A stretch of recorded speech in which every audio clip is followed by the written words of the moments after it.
So this is my commentary on how I made this. When I was coming up with a theme, I love the theme that I've learned this year about that I've explored more, is the power of yet, which I feel like really has a lot to do with the mindsets that people get about anything.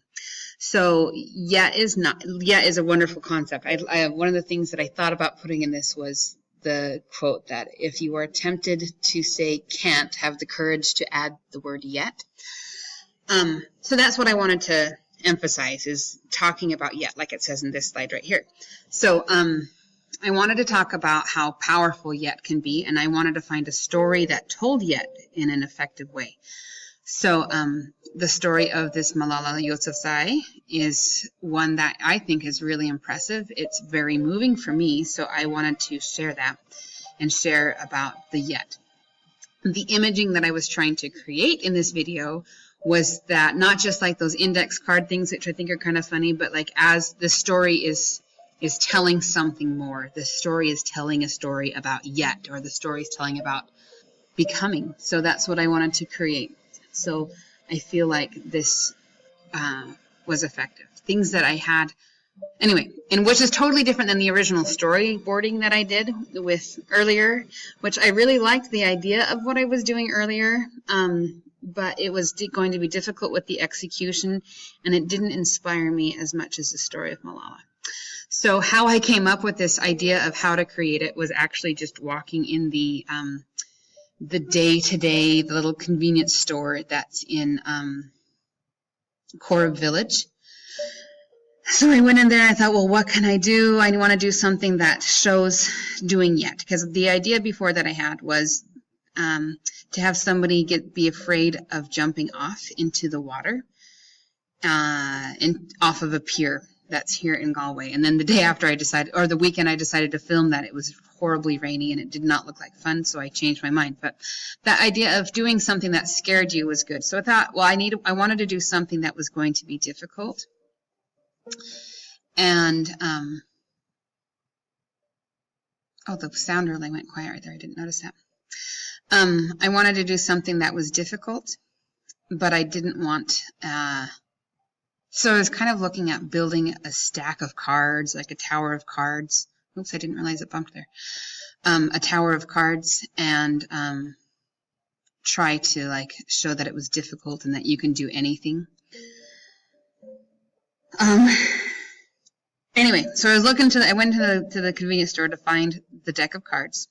And what I found instead were these stick-it notes. And so then I started thinking, what can I do with these stick-it notes that would be powerful? And then building something, and then building the word yet seemed like a good idea. I actually furthered this, and in the comments of my YouTube video, and I'll have to like Slack the link or something, or send it with this.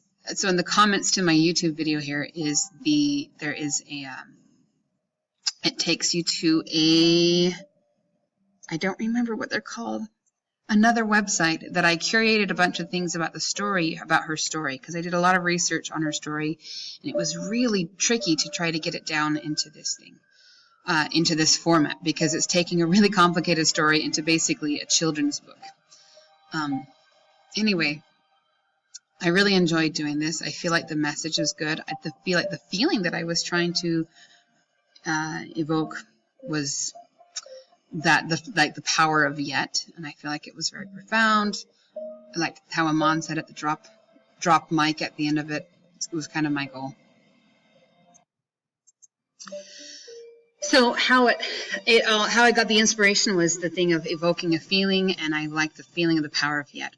So the technicalities, I stayed up pretty dang late writing, taking the complicated story down into a small thing, wrote these on the stick-it note, and then you can kind of see at the bottom of the screen here, except for the thing comes up when I'm pointing to it, but at the little holder. So that was a selfie stick that I put up to hold the stick-it notes, and then I figured it would be too long / take way too long if I were to try to rip them off the page and then put them on the back wall.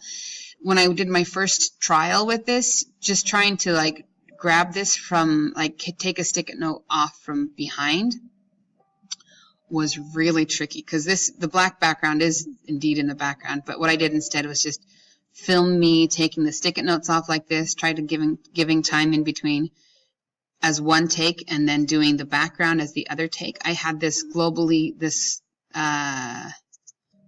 thing, let's see,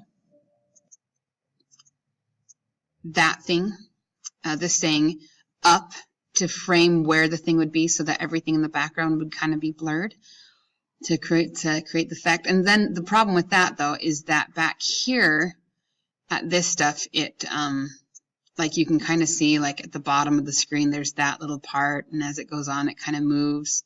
Well, not too bad, I guess. But I had to inlay this thing, and I couldn't figure out how to get rid of the border, but the border kind of separates that they're two different things. But yeah, so those were just some of my technical things that I did, and the considering of everything, and lots of hours of thinking about what was going to inspire me and inspire others. One more comment.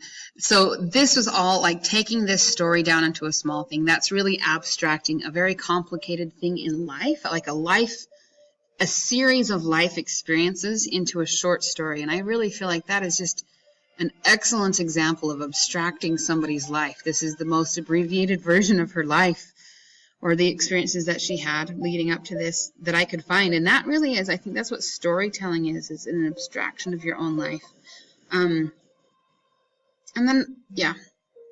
And then as far as creating a visualization of this, or the imaging, like the image of the word yet in the background, I thought was powerful. Oh, see, there's that thing at the top there.